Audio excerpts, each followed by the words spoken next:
Hey everybody, welcome to another episode of HubSpot's Inbound Now. I have a very special guest with me here today, Sarah Evans, at PR Sarah Evans on Twitter. She's the owner of Seven Strategy, a public relations and new media firm. She's been mentioned in Forbes magazines as one of the 14 top women to follow on Twitter. She has a great blog over at PRSarahEvans.com, and she's really the go-to girl in the online PR game. So welcome to the show, Sarah.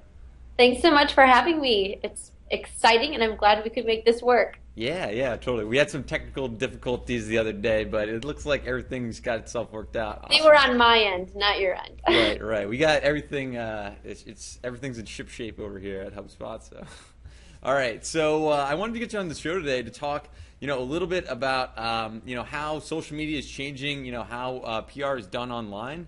And then dive into press releases, kind of some best practices around there, how companies can leverage press releases, some of the biggest mistakes to avoid, and things like that. So how does that sound? I think that sounds lovely. Sounds lovely. All right. So let's get into it. So basically, you teach a lot of companies out there how to build relationships with customers and influencers online via social media and through different PR kind of mechanisms there. So, and social media strategy is often confused with, the tools and the tactics that people are using, and the strategy is kind of the afterthought.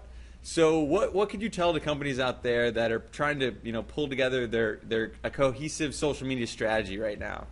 Well, I hope that any successful business owner, and especially a lot of the bigger brands that we work with, already have some type of goal in place. And really, we try to treat the strategy like the overarching goal. So, what are you trying to accomplish, and if it's to make the most visible, insert whatever your expertise is, industry on the web. We always begin with kind of that little that everything drives. So I would tell corporations to look at what you already have that exists. You probably already have a corporate or business goal of what you want to accomplish down a notch. A lot of departments within big organizations will have specific or overarching goals. The marketing communications team, if that's where social lives, already has those goals. So you can look to see what already exists. And if nothing exists, then put something together before you start working, because there are 1,000,001 tactics, 1,000,001 resources. So easy to get overwhelmed. You need something that you're driving towards. Okay, cool. So you give talks on how companies can make their brand stand out online, because there's a lot of noise these days, right? Especially within social channels. Seems like everyone's jumping on board, right? So how can companies effectively kind of stand out and rise above the crowd there? Well, I would like to say also, it's overwhelming when you start to think about how do we actually stand out. Sometimes it's not about standing out, it's just about connecting or making an impact with where you're trying to reach, where your consumers are, where your customers are. So there are times when you can stand out, and you can do that through many ways, through just being innovative or creative, using a tool, a newer tool like a QR code to do something innovative, releasing a white paper, doing an infographic, which I'm sure you'll mention. You can do innovative things to stand out, but you really just have to get connected. First of all, it's not always about being the biggest, baddest, kid on the block with social media, but just that, hey, I tweeted something about a company and they responded to me, or I feel more connected to company XYZ because I've signed up for mobile alerts, or I'm connected with them on Facebook and I see them when I sign on and they're providing valuable information and resources to me. So I'd caution people because it's a lot of stress to think about how do we consistently always stand out online, or how do we just get to stand out online, versus creating an ongoing or sustainable plan that connects you with your audience. Right. So really just getting in there and engaging with the people, not just kind of blasting out stuff, right? Yeah, some of it's not rocket science. The engagement part, one of the quick tips that I offer to people who are looking to hire someone who might fulfill that online community manager role is look at people who are natural connectors, people who naturally engage with people, because the computer or whatever resource you give them, their mobile phone, is going to be a natural extension of how they already connect with people. It doesn't mean they're the only ones right for the job at all. Just a tip when people are looking to kind of fill that role. Okay, cool. So you also talk a lot about how we're connecting directly to the media these days via these social channels, right? where they're much more accessible as they were in the past, and you can connect with them via LinkedIn, Twitter, Facebook, etc. Right? So what are some of ways in which that you tell companies to approach these media? What are some best practices there? Well, and I'd also like to just say, I'm lucky enough that I get to talk a lot about this, but we have Seven Strategies lucky to have a whole plethora of clients who we actually get to do this work for. So we're in the trenches, and when I get to talk about these things, they're usually because of things that I've learned from either making the mistake already or things that people hire me to tell them because we're not afraid to kind of jump in and learn them. So how to find those journalists online, and I would encourage the people, especially if it's a PR person, when you're building what was a traditional media list, to think about it in terms of 3 segments. Your kind of traditional media, the bloggers, people who have an online space where they share their thoughts, and then that kind of buzzword of influencer or enthusiasts. Those are people who are active online conversationists. They may or may not have a blog or a website, but they have a very active presence on a social network. So look at it in terms of those 3 things. And honestly, a lot of the work we do to build those, to find those people and build those lists, a lot of it's kind of done manually, but we also use paid resources, like Cision, who's one of our partners and sponsors. But I've been using them, I think, throughout my entire PR career. So that's a good starting point. But then we'll do things like, let's say we find a journalist who writes about a specific topic. We won't just stop with where they write for the traditional outlet. We'll look to see if they have a personal blog. A lot of people are hobbyist bloggers or don't make a full-time income off of what they're writing about, but they have a place where they like to express their viewpoints. And so we want to see what are they writing about personally, and then we'll see, do they have a Twitter feed? Maybe they have a public Facebook fan page. So we'll do our due diligence and see where else they live online. And it helps us in a few ways. One is if they have a personal blog that if it interests us, we actually want to read it and comment on it. So that way, the first time we pitch them, we've had another touch. We've had something where we're not just asking for something, we're an actual avid reader of what they do. And the other thing it allows us to do is customize our outreach. If we know a writer maybe writes about a specific topic for their mainstream outlet, but we know they have another personal interest, we might kind of cross-pitch them on stories because we know they've got something else they're passionate about. Or we can actually customize that pitch to them. So it was, hey, I saw it was your daughter's birthday last week. We can actually mention something that connects us to them. And that's the engagement side of things. So it's not just about how to find them, how to connect with them. And a quick tip, when you're building kind of your blog list of who you're doing outreach to, one of the easiest things you can do is look at a targeted blogger's blog roll. See who else they're linking to, who they're talking about. It's probably in the same arena or in the same niche area, and it's a good starting point to help you build that list. Okay, cool. Yeah, I like that idea of having that initial touch point, kind of start to build that relationship before you start pitching, right? Yeah, I mean, it's nice, but I'll be honest, I'm on the PR side of things. I also blog, so I get pitched. If someone sends me a great story and a great pitch, I don't necessarily care that I had the personal relationship with them if they're sending me great stories. Right. Okay, cool. So on your blog, you talk a lot about moving away from the generic social ask, where everyone out there is like, hey, fan us on Facebook, like us on Facebook, +1 us, follow us on Twitter. How can companies kind of flip the switch on that and move away from the generic social ask and make it a little bit more meaningful? Well, and I want to be clear about this. The social ask, like you said, follow me on Twitter, fan us on Facebook. It's okay to let your consumers know you're there, but why do they need to go there to interact with you? What are you offering them that's different or unique? Are you giving special coupons away? Are you doing early access to news, information, or events? Are you continuing a story somewhere? If you're a media outlet and you're doing a news segment or a live show and it ends, you might say, we'll continue the conversation on Twitter. We'll continue on Facebook. Share your thoughts with us there. So it offers something, an incentive to people almost to want to friend you on another outlet. Because if you already have them captured somewhere, why do they need to go somewhere else to be with you? I think it's partially answering that question. The other thing is capturing customer information. If you're a business owner and you're pushing everyone to Twitter or Facebook, and let's say those platforms go away tomorrow, I consider that platform dependency. If you haven't captured their contact information or don't have them at a centralized hub, no pun intended, like a website or a blog, you have some missed opportunities there because you don't have the customer's information. Gotcha. So it's really important and critical then to kind of build up your own in-house, mailing list, right? Yes. Exactly. Cool. So, you started on Twitter. You started a Twitter chat, Journ Chat, right? So basically, is it a weekly chat or?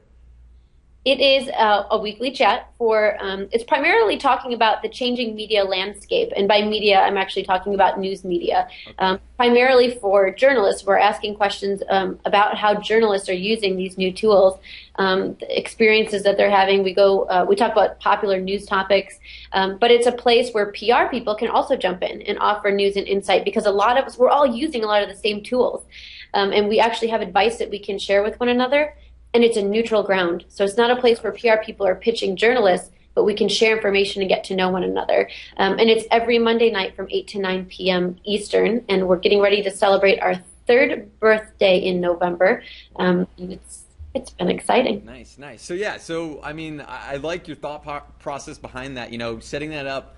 Because there wasn't a kind of a conversation thread around that. And you kind of brought all these people together, right? And you were kind of the crux of that, as it were. So do you think this is like kind of replicable for other industries, that may not have an online kind of chat that goes on? It sure is. And in fact, I could be making this number up, and I apologize, but Journ Chat has inspired something like 300 plus, maybe more now, live industry Twitter chats since its inception. And I've done a lot of work talking to the people who run the chats or being interviewed about what works for Journ Chat, but it's a relatively easy model to follow. But you are using a tool that wasn't developed for live chats, so usually right. We use third-party applications. It's also tough getting the buy-in as a moderator because no one necessarily has to respect me as a moderator. Everyone who comes and joins in chooses to and lets me lead that conversation because it would be really easy to kind of hijack that and where they actually want to learn and participate, so they're willing to kind of forego some of that control, I guess. And I do think it's easy to implement for people, but when I say it's easy, there has to be a need. Number one, you can't just say I want to have a conversation about this.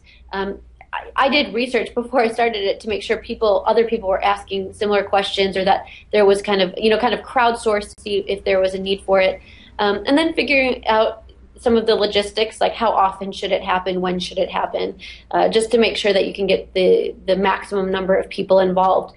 I know one of the kind of downfalls of Journ Chat is that it's that 8 p.m. and a lot of people on the West Coast say, can you make it later? If we go any later on the East Coast, it's going to be midnight and we're going to lose all those people. So it's, it is what it is. Gotcha. So, all right, let's stop there for a second because your video just froze. All right, now you're back. All right, cool. So we'll just chop that out. But awesome. Let's see here. Lost my train of thought. But yeah, no. So what advice would you give to people that are trying to participate in Twitter chats? Is there a certain tool that you use? Because I know stuff flies by really fast. Is there a certain tip you could give? Yeah, so I'm a fangirl of TweetChat, and I always have been. It's my favorite third-party application. However, you can use something like TweetGrid that also exists. And when I say third-party application, they are tools that utilize Twitter, but they're not Twitter.com, so you can use them. So what TweetChat does is almost make it appear like the old school chat rooms, kind of cool. the predecessor to what we're doing. So it looks like a chat room. It automatically adds the hashtag JournChat into the conversation because you need to have that hashtag added in order for your tweets to show up in the chat. It kind of takes care of all that for you. If anyone would show up in spam or kind of try to hijack that conversation, you can block people in the app. So you're not necessarily blocking them on Twitter, you're just blocking them out of that particular conversation. and you can feature other users like the moderator, or sometimes we have special guests that come on from NBC, CNN, wherever they're from. You can actually highlight them so you can see everything that they're saying. All right, cool. Yeah, I participate in blog chat every week, and it's just I use TweetDeck, and I've tried a bunch of different things, just flying by. I can't. It's hard. Keep up, it's just difficult. Right. Yeah. So cool. So let's switch gears a little bit and start talking about press releases. So what are some tips you could give companies that are trying to run better press releases, and what are some of the common mistakes to avoid? Well, one of the things that we're doing, and again, it's going to depend on a journalist's preference, but we really work in the social media news release platform. We're making things more multimedia friendly. We're actually, in my company, we're thinking of ourselves as a resource, almost as a producer for the media that we're targeting. So when we're crafting a release, it's something that would benefit the journalist or blogger or influencer who wants to write about this, but it's also being written for the forward-facing consumer. So it's not as lengthy, it's not as word-heavy as kind of the predecessor old school press release, right. Eliminating a lot of that industry jargon when necessary. And we're also doing something different, in the platforms that we use allow us to do this, but anyone can do this. It's crafting something different than the headline that can be used for a social network pitch or a Twitter pitch. So we make sure everything is less than 140 characters. And it might be a sexier soundbite from the press release, but it's something that the consumer might want to share. Or if we're pitching the journalist or blogger, and let's say they think it's a really cool idea, but they don't have time to write about it, they can share it that way. Because many times we're writing headlines that are SEO friendly, so we want them to be picked up in search results. We want to make sure that they're that they make sense for search results, and they're not always the sexiest of headlines. They might be a bit more boring, or they're just not crafted for social networks. Meaning that there might be a Twitter ID for the company that you want to include in the pitch. There might be a hashtag that goes along with that, or another link that you want to include, and that just wouldn't make sense in a headline. We're also keeping it, well, at least we know with our first 250 words, we want to make sure that those are always optimized for the web, making sure that we're checking to make sure we're using words that people actually search for the industry, and following just good practices with how we link for our clients. And one of the easiest things you can do, and I hope I don't confuse anyone here, and if I do, you can tweet me and I'll clarify. Many people will include the business name in the press release and link the business name back to the business homepage. If people knew that they were looking for you, they probably wouldn't need a search engine. But people are really looking for your business. When they're looking for your business, they don't know they're looking for your business. They're searching keywords. Yep. So you want to make sure that you have the strongest keywords in that release linked back to your business homepage or the most appropriate page. And I see that's one of the biggest mistakes that happens online, and it's yeah, gotcha. It's getting that anchor text, that keyword anchor text pointing to your business page. That's kind of key. So is that? I mean, that's one of the more reasons I see a lot of companies doing press releases. It's more like an SEO play sometimes when they kind of push something out there that's not really news to anybody. Have you seen that kind of happening out there? Yes, it's people who are abusing the content marketing side of things. And it does happen, but for some people it might work. And if I'm of the PR approach, so anytime we're executing a tactic, it's usually because we want to connect with an audience. I'm not necessarily on the full scale marketing side of things. So it's usually when someone's hiring us, they want to see actual results for what we're doing. They want to see the engagement. And I jokingly always say marketing gets people in the door, and PR keeps people coming back. So I need to show how am I getting people coming back. So I don't necessarily want to abuse those tactics. Gotcha. So I know there's a lot of services out there like PR Web, Pitch Engine. There's a lot of stuff out there to use, do press releases. Are there any that you'd recommend? Well, I'll be very honest. I'm on the advisory board for Pitch Engine. So they're my go-to tool and resource. But also in that same vein, I was a super user, I'd like to say, of Pitch Engine long before I ever did work with them. And I want to just give one example of why it's so powerful. Before I started my business, I was the director of communications at a community college, and we landed a segment or a news piece with one of our students in USA Today. She was from across the country. We knew when that USA Today piece was going to go live, so we scheduled our social media news release on Pitch Engine to go live at about the same time. What happened was once that USA Today article was live and you Googled it, our Pitch Engine release came up as a related link, as a related news article. Then other mainstream outlets like CNN started covering the segment, and because our piece came up as a related news article, our student got featured much more than anyone else. So we tactically, use the benefits of Pitch Engine and social media releases themselves to make a bigger splash. Gotcha. So in a social media release, it's really about, making the content like kind of bite size and embedding like videos and giving them the actual embed code, right? Making it as easy as possible for people to kind of take the content and put it out there on their own stuff. Is that right? Yeah, it's putting on that producer hat. So, how can you help? It's our job as PR people to make really good pitches, to have something that's newsworthy, to get it in front of the right people. But you also want to make it as easy as possible for them to write the segment. So if you've got great video, great photos, condensing every link that is appropriate for that story to help condense some of that research time for them, your social network profiles. I mean, everything that a journalist may want, you can package together in a very easy way. And you don't have to use another tool or resource to do that. You might be lucky enough to work for a large corporation where you can build your online newsroom. You have a web team that can do that. You can build your own social releases. That's fine as well. There's a certain way you can do it no matter what you're using. Right. Okay, cool. So do you utilize Peter Shankman's service like Help a Reporter Out at all? Or is there any kind of tool like that you'd recommend? Help a Reporter is a great resource. Peter was a genius, taking something that was once we had to pay for and made it free to the public.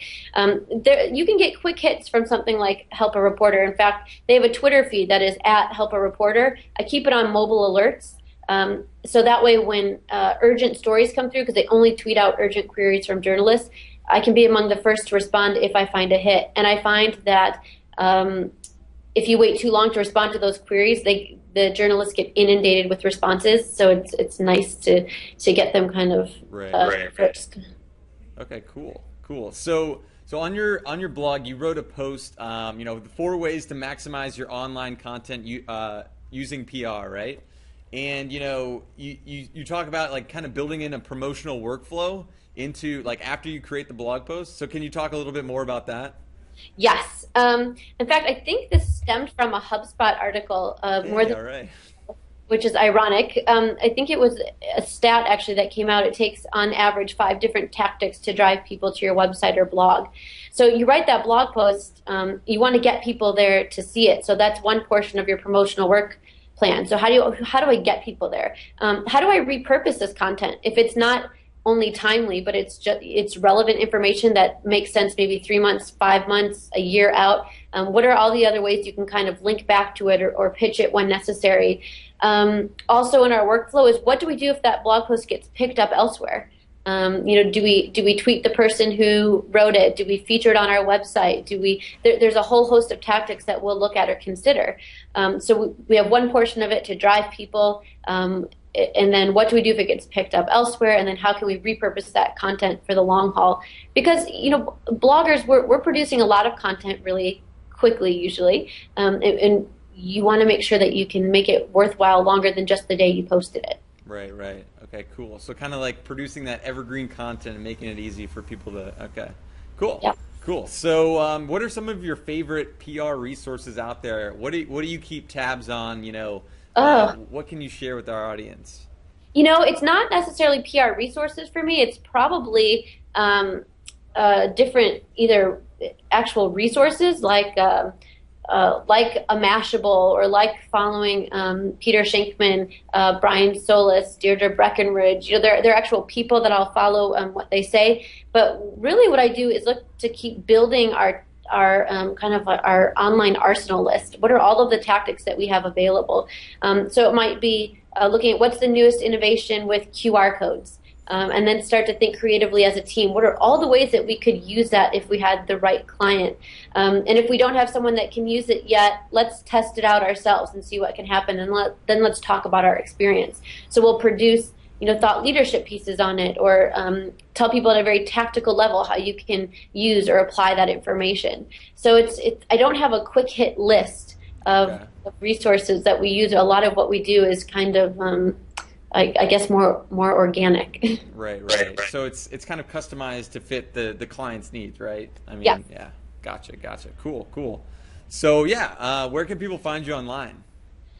Anywhere. You could type in PR Sarah Evans, but on Twitter it's at PR Sarah Evans. Blog is prsarahevans.com. Facebook.com/PR Sarah Evans.